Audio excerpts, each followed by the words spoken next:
Tante volte vi ho detto nel corso della nostra Isola Verde che questa è un po' come se fosse una vera e propria macchina del tempo. Oggi vi porto indietro con me. Andiamo all'undicesimo secolo e vi racconto una storia che vi farà capire chiaramente come e quanto tante volte in Sicilia le leggende diventino realtà e diventino storia e le storie diventino leggende. Undicesimo secolo, dicevo, Adelasia del Vasto era la moglie di Ruggero I di Altavilla. Adelasia del Vasto aveva una malattia sottile, era depressa e Ruggero I di Altavilla, innamoratissimo dopo aver consultato tantissimi medici dell'epoca, non era riuscito a trovare una cura. A quel punto sapete che fece? Decise di convocare i casari di Enna e chiese loro di preparare un formaggio. Ma doveva essere un formaggio speciale, un formaggio che potesse ridare il sorriso ed energia a sua moglie. I casari di Enna a questo formaggio pecorino cosa aggiunsero? Aggiunsero lo zafferano, che in questo territorio abbondava, ed anche il pepe nero. Nacque così il piacentino ennese. Adesso la storia non ci racconta alla fine se questo fu un rimedio efficace, se Adelasia guarì dalla depressione, ma sicuramente 900 anni dopo quel formaggio esiste ancora e dal 2011 è una DOP, è una denominazione di origine protetta, un formaggio straordinario che ormai è diventato il simbolo di un territorio. Piacentino perché? Qualcuno, ma devo dire in pochi, ritengono piacentino da piagentino perché ha la lacrima, un formaggio che piange, ma invece ovviamente la teoria più credibile è quella che vi sto per raccontare. Piacentino perché piace, perché è piccante, perché è saporito. Insomma, da qui e da questo luogo meraviglioso comincia il racconto di oggi del piacentino ennese. Vi racconterò il consorzio e quindi queste figure, questi uomini, queste donne straordinarie che portano avanti questo disciplinare, e poi vi parlerò anche della DOS Sicilia che unisce tante realtà straordinarie. Comincia anche oggi un racconto meraviglioso prendendo a morsi di gusto il piacentino ennese DOP.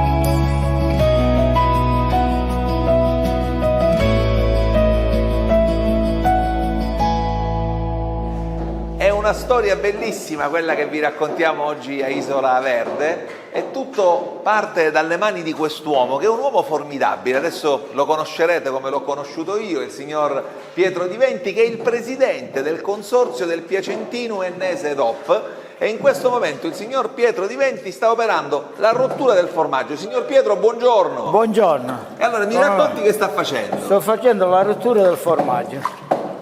Fino a questo momento va detto che del piacentino ennese DOP. Ecco, il latte pecorino è stato preso, è stato portato a temperatura con l'aggiunta dello zafferano. 36-37 gradi, con un'aggiunta di zafferano del 4-5%. A quel punto tutto è all'interno di questa tina e adesso si sta proprio effettuando la rottura del formaggio. Questa è un'operazione che lei fa tutti i giorni praticamente? Tutti i giorni, sì, anche 2 volte al giorno. Che cosa vuol dire per lei, che è presidente del consorzio, rappresentare un prodotto così identitario, così siciliano, Pietro? Guarda, presentare il prodotto piacentino ennese è una soddisfazione, un orgoglio, perché il piacentino ennese è il nostro cavallo di battaglia della provincia di Enna. Poi è un formaggio che piace a tutti. Piacentino? Piacentino. Non sarebbe piacentino anche perché... La piacevolezza. Signor Pietro, questa cosa la dobbiamo raccontare. Qualcuno erroneamente lo chiama piacentino, ma invece in realtà è piacentino. È piacentino, purtroppo le persone sbagliano, tante volte si confondono, non lo so perché. E invece noi non dobbiamo dire piacentino. Piacentino. E questa è la denominazione, piacentino, perché come vi dicevo prima è un formaggio che piace, un formaggio gustoso, è un formaggio che grazie al pepe, grazie allo zafferano acquisisce questo gusto che è unico, e tra l'altro è un formaggio che è praticamente latte di pecora 100%, giusto? 100% latte di pecora, sì. E tutto deve essere acquistato nella provincia di Enna, sia il zafferano, tutto sì.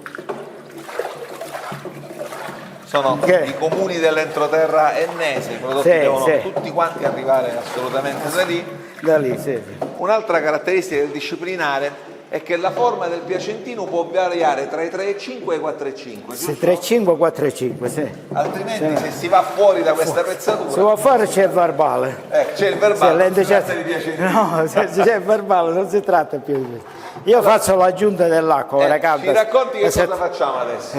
L'aggiunta dell'acqua a 75 e 80 gradi. No, va bene, così 76. Sì.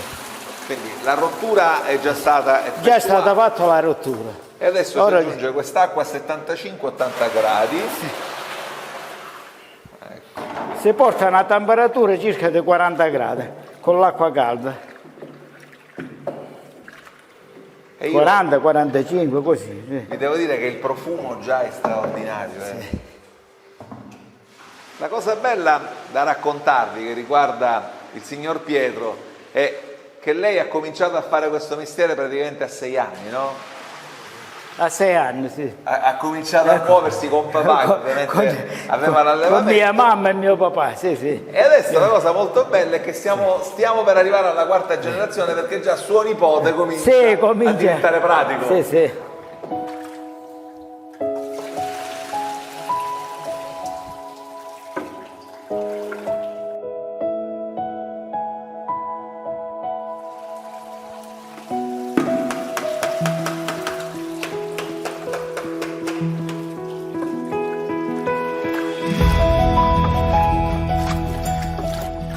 Ora va bene così. Ora la tagliamo a pezzi e la mettiamo nei canestri.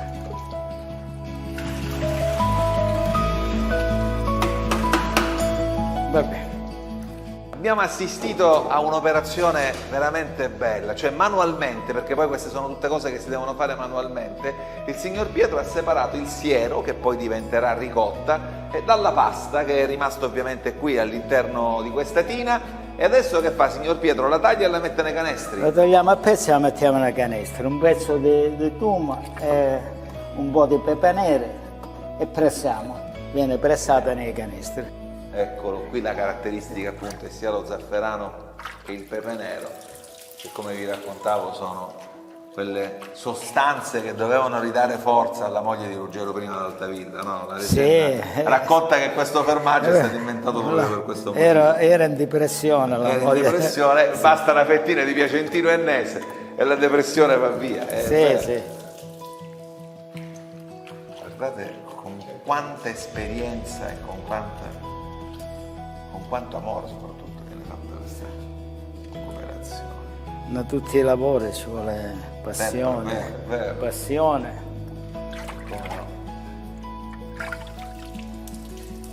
Prima chiedevo al signor Pietro come ha imparato queste tecniche, lei mi ha detto da suo padre. Da mio padre, sì. Allora, perché il piacentino noi l'abbiamo fatto sempre, sì. Però chiamavamo formaggio con zafferano. Certo. Invece poi è arrivata la denominazione, che significa tanto anche per voi, no? Perché è una garanzia anche per voi produttori, la denominazione, certo. Non solo per i consumatori, Pietro. Sì, è una garanzia veramente, perché non si può permettere nessuno, invece domani faccio piacentino, Catania, sì, solo la provincia di Enna si può permettere di farlo.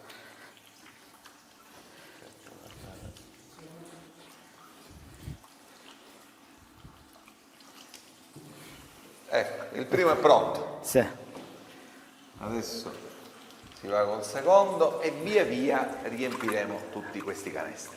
È incredibile vedere come ad occhio nudo il nostro amico Pietro riesce a calibrare all'interno di queste ceste fra i 3,5 e i 4,5, perché questa è la pezzatura del piacentino. Pietro, grazie, noi la lasciamo continuare a lavorare, ma il racconto di questa puntata continua, perché adesso ci addentriamo anche nelle meraviglie del consorzio e quindi le sorprese sono tante. Restate con noi, perché oggi stiamo andando alla scoperta di un prodotto siciliano veramente straordinario. Oggi vi stiamo raccontando il piacentino ennese DOP.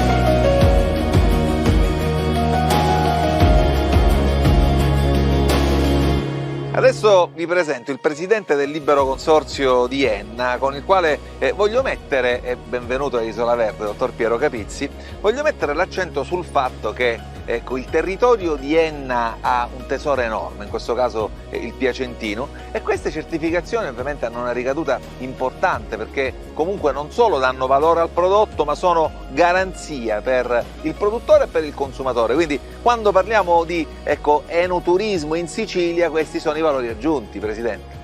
Assolutamente sì, sono io che ringrazio voi per la presenza sul nostro territorio. Diceva bene, prodotti come il Piacentino ennese sono il fiore all'occhiello del nostro territorio, sono tra quei prodotti che qualificano una realtà territoriale come l'entroterra siciliano. Utilizzando questa espressione, la provincia di Enna è un'isola nell'isola. Mai nessuno, venendo dal nord Italia o dall'estero, si potrebbe immaginare che c'è una provincia che non è bagnata dal mare. Nell'isola di Sicilia la provincia di Enna è l'unico territorio a non essere bagnato dal mare. Però ecco, abbiamo prodotti tipici come il Piacentino ennese, per citarne una, ma ce ne sono tantissimi altri. Ed è quello che contraddistingue diciamo, il territorio, che poi è quello dei Monti La provincia di Enna è contraddistinta, oltre ad essere la provincia dei laghi, è la provincia dei Monti.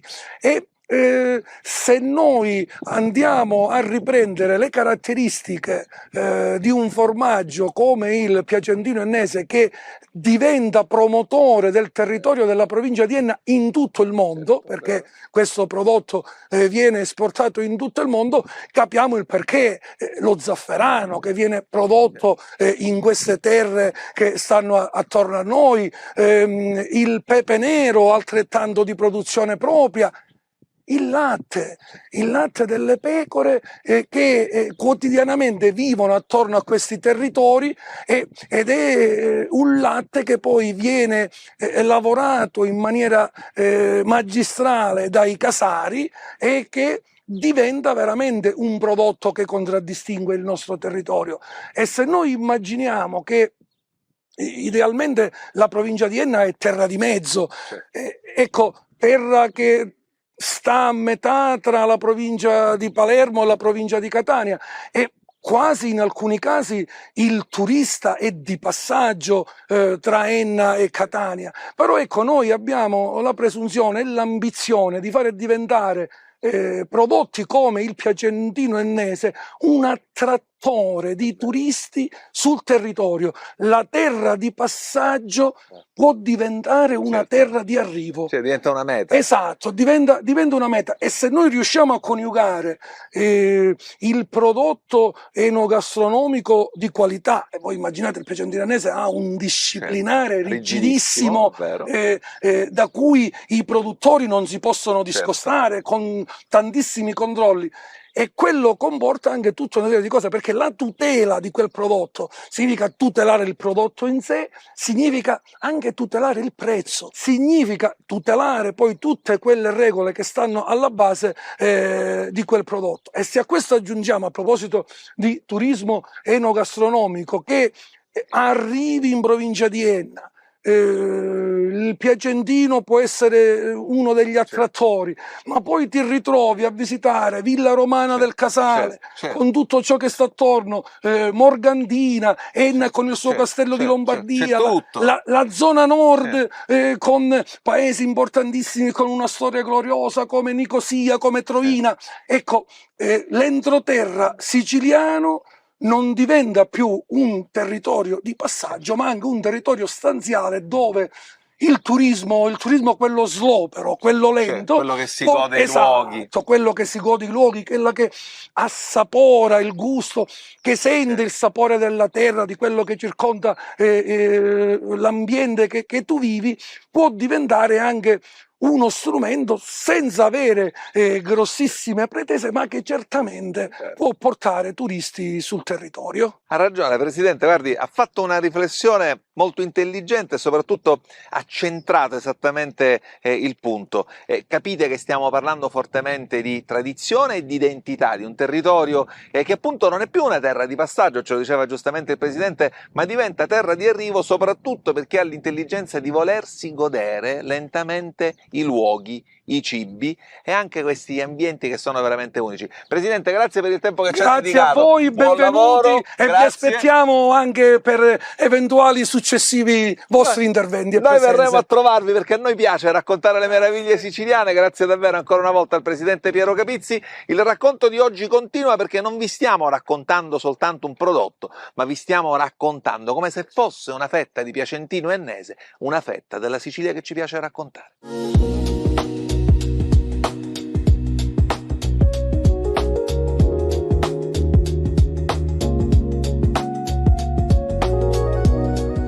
Vi presento il direttore del consorzio del Piacentino Ennese DOP e devo dirvi che io già ci ho chiacchierato lungamente, una persona veramente eccezionale, il dottor Raffaele Sarda. Benvenuto a Isola Verde. Grazie, bentrovati a voi. Dottore, capiamo che il consorzio veramente gioca un ruolo fondamentale, lo vediamo negli occhi dei produttori, ma soprattutto è una grande garanzia per i consumatori. State facendo un grande lavoro. Ma esclusivamente non facciamo altro ciò che hanno fatto i nostri padri, quello di tramandarci un prodotto che viene dall'isola nell'isola. La provincia di Enna è un'isola dentro l'isola perché non ha nessun sbocco al mare. La nostra abbiamo un mare di terra, terra che praticamente in questo momento sta ingiallendo, effettivamente questo giallo che ci fa sognare, che ci fa ricredere non della nostra povertà dell'entroterra, bensì della nostra ricchezza dell'entroterra. Infatti noi lo chiamiamo l'oro di Enna, il nostro piacentino. L'oro di Enna perché? Perché intanto di questo colore giallo, di questo colore e del sapore, perché lo zafferano, noi utilizziamo in questo formaggio lo zafferano che non sta a me ricordarlo, è la spezia più cara del mondo. Non c'è specie più cara dello zafferano. Quindi è anche prezioso. E fra altre cose, questo zafferano nell'ultimo secolo, diciamo benissimo, è stato sempre messo a terra, trapiantato e raccolto nella provincia di Enna. Ora si è allargato un pochettino sulla zona nissena, ma dico, noi utilizziamo, per quanto riguarda il nostro piacentino, lo zafferano che noi produciamo nella provincia. Questo è proprio da disciplinare. Le chiedo quanto è importante poi per il consorzio che è nato prima la DOP. La DOP diventa ovviamente il valore aggiunto. La DOP è la certificazione di questo prodotto, che questo prodotto viene certificato, il nostro ente certificatore del Corfilac, che diamo garanzia al consumatore di un prodotto che effettivamente non è soltanto buono nel gusto o nella parola che posso dire io o qualcun altro, ma abbiamo una certificazione seria, ufficiale, che ci permette di dare una garanzia ai consumatori. Direttore, ho visto la preparazione di questo formaggio, ho visto quanta perizia c'è nelle mani dei produttori, bisogna fare in modo che le nuove generazioni si appassionino a questi mestieri. Ma infatti noi come consorzio non stiamo cercando di ottenere più prodotto, ma a noi interessa la qualità del prodotto. Quel che mettiamo nel mercato o sul mercato deve essere un prodotto effettivamente degno di essere chiamato Piacentino Ennese. Che meraviglia, io la ringrazio della sua disponibilità, la ringrazio per il tempo che ci ha dedicato e avete capito, non interessa la quantità, interessa la qualità. Questa è la paroletta magica che poi rende i prodotti siciliani unici in tutto il resto d'Italia e in tutto il resto del mondo e in questo caso per il Piacentino DOP di Enna è esattamente così, grazie al grande lavoro che viene fatto dagli amici del consorzio che oggi vi abbiamo testimoniato e raccontato. Ma arrivano le sorprese, voi lo sapete, io sono l'uomo delle sorprese, restate con noi perché oggi in questa puntata qui quasi in diretta dall'isola nell'isola vi stiamo raccontando un prodotto magnifico che è il Piacentino Ennese.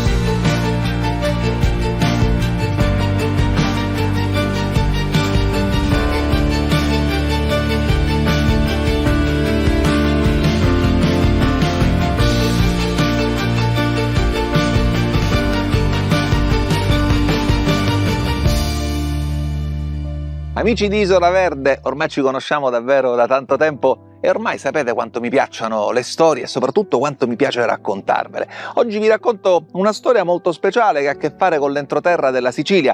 Alle mie spalle, su quelle due colline, vedete da una parte Enna e dall'altra parte Calascibetta.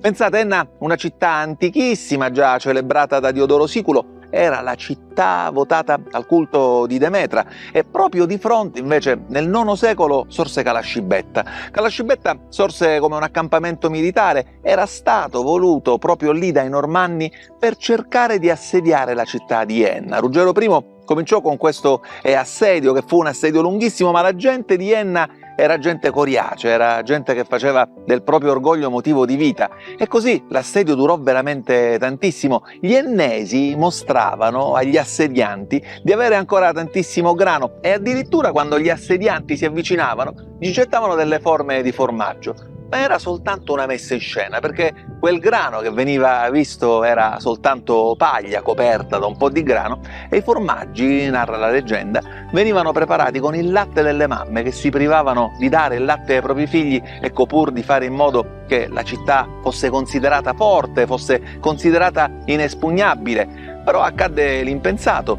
e a un certo punto Betta, una donna che si chiamava così, uscì da Enna e andò a informare Ruggero di Altavilla proprio del fatto che gli ennesi erano arrivati ormai allo stremo. A quel punto Ruggero, il normanno, Ruggero d'Altavilla, che aveva pensato di lasciar perdere e quindi di non conquistare più Enna, decise di stringere l'assedio e a quel punto Enna cadde. La leggenda ora si divide in due filoni diversi. Da una parte c'è chi dice che Betta sposò Ruggero e proprio per questo Ruggero le dedicò quella città chiamandola Calascibetta. C'è chi invece racconta che poi Betta fu colpita dal rimorso per avere tradito i propri concittadini e si gettò dalla rupe e allora gli venne intitolata la città. Per quanto riguarda il nome Calascibetta devo dirvi che sono diverse le idee. Sicuramente c'è un calat all'inizio del nome, quindi un castello. Ecco, Scibetta, la seconda parte, oltre a questa parte suggestiva che vi ho raccontato che potrebbe riportare a Betta, potrebbe riportare a Xibet o a Sabat.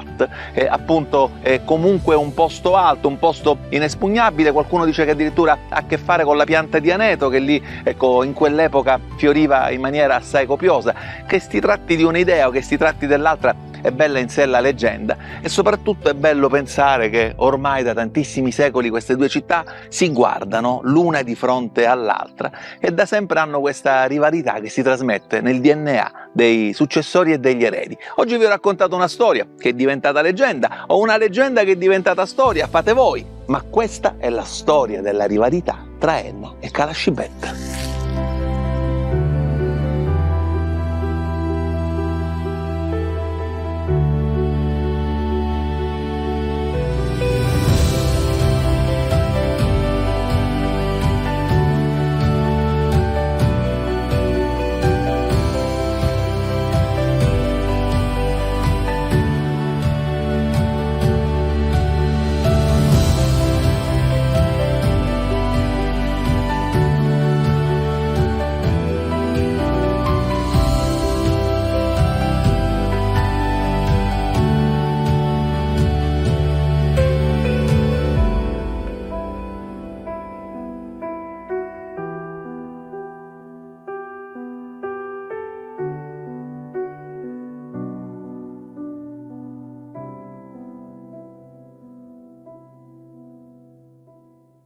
Adesso vi parlo di qualcosa di veramente incredibile, il consorzio dei consorzi. Il DOS Sicilia è un consorzio che praticamente unisce i consorzi delle denominazioni siciliane. Sono in compagnia del professor Massimo Todaro che ne è presidente. Benvenuto a Isola Verde, professore. Grazie. Quanto è importante un consorzio che unisce in consorzio tutte le denominazioni della nostra Sicilia? Beh, è molto importante. Questo è nato grazie a un sollecito da parte della Regione, dell'Assessorato Agricoltura, che ha cercato di fare sistema e quindi mettere insieme i consorzi di tutela del formaggio, della frutta, dell'olio e di altri prodotti minori affinché, si unissero le forze per fare promozione sul territorio. Professore, quanto è difficile riuscire ad avere una politica omogenea per prodotti che poi sono prodotti molto diversi tra loro? Sì, ci vuole tanta buona volontà, soprattutto perché si dialoga con gli altri presidenti, ognuno ha delle esigenze diverse, anche dei budget diversi, ci sono consorzi molto più ricchi come quelli del pomodoro di Pachino e consorzi più piccolini e quindi meno ricchi, che sono come quelli del Piacentino Ennese o peggio ancora quelli della Vastedda del Belice o della Provola dei Nebrodi, per cui ecco, il sistema, lo stare insieme serve un po' per trainare anche i più piccoli che da soli non ce la farebbero. Tutti ovviamente insieme si diventa più forti e quando poi si trova questo marchio DOS Sicilia c'è un'ulteriore garanzia per il consumatore finale. Sì, la garanzia è sempre quella dei prodotti a marchio, DOP, IGP o QS, cioè quello di garantire il consumatore che quel prodotto non è più buono, ma è certificato e quindi è fatto così come è scritto nel disciplinare. Quella è la garanzia. Poi a me può anche non piacere il piacentino se non mi piace lo zafferano, ma sono sicuro che quel prodotto è fatto in conformità col disciplinare. E ovviamente questo è un aspetto molto importante perché al di là dei gusti personali, come dicevamo giustamente con il professore, ci sono tutta una serie di prodotti siciliani che seguendo quel disciplinare, quindi seguendo quelle norme che sono, come abbiamo visto oggi con la preparazione del Piacentino Ennese, il disciplinare diventa fondamentale. Ci sono tutta una serie di prodotti che attraverso questo disciplinare, come diceva giustamente il professore, acquisiscono una garanzia in più. Le chiedo quali sono le sfide che come DOS Sicilia dovete affrontare in questo momento, le più importanti. Allora, oggi il mercato ha qualche problema per cui i piccoli consorzi stanno soffrendo in modo particolare. C'è un minore potere di acquisto del consumatore e i nostri prodotti, che sicuramente si collocano in una fascia medio-alta, non sempre incontrano, diciamo, la disponibilità del consumatore. Quindi le sfide sono quelle di continuare a far conoscere la qualità dei nostri prodotti, continuare a cercare di fare promozione tutti insieme. È una battaglia che si vince solo se si sta uniti, solo se siamo uniti come consorzi. Grazie ancora professore, oggi vi abbiamo raccontato quanto sia importante un consorzio come DOS Sicilia che unisce tutti gli altri consorzi e che continua a raccontare non solo tradizione, non solo identità, ma grandissima qualità dei nostri prodotti. Il racconto continua.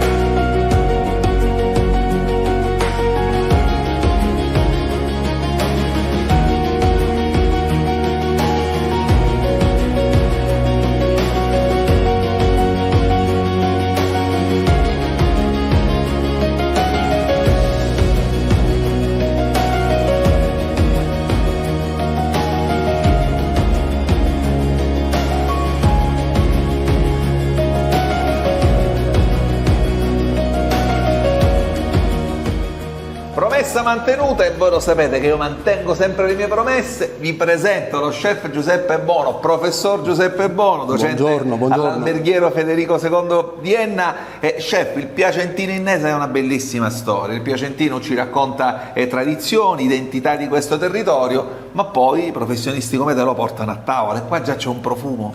C'è un profumo anche perché ho racchiuso in un piatto di pasta un pochettino i prodotti del territorio e ho rappresentato, almeno penso al massimo, e valorizzato il piacentino, perché è sotto forma di crema di Piacentino Ennese e poi mettiamo anche il piacentino direttamente già a cubetti.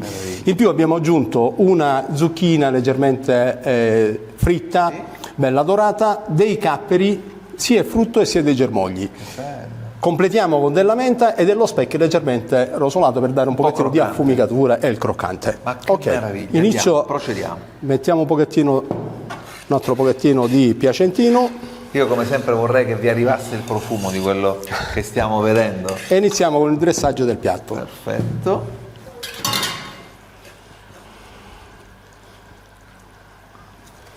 Ecco qui.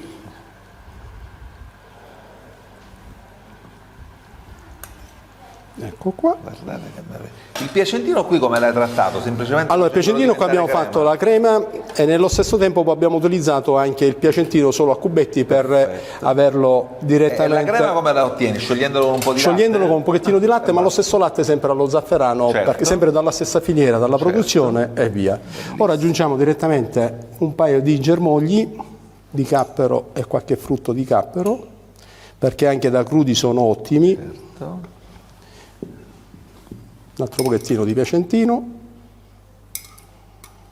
Guardate che colore magnifico che dà il piacentino a questo piatto, proprio questo giallo intenso, ecco perché oro di Enna, proprio per questo motivo. Completiamo con un fiore di cappero appena raccolto e un filo d'olio extravergine d'oliva. E il gioco è fatto. E il gioco è fatto. E quindi un prodotto sano, che parla di tradizione, che parla di territorio E di stagionalità. Mi manca una perché- forchetta però, chef, come Subito, faccio? mi date una forchetta? Ecco, arriva, forchetta arrivata, piatto pronto, allora chef io ci devo mettere sempre ovviamente il becco perché altrimenti va cottura già. È uno spaghetto alla chitarra, abbiamo preferito uno spaghetto tirato quadrato perché è molto più poroso e di grani poi siciliani.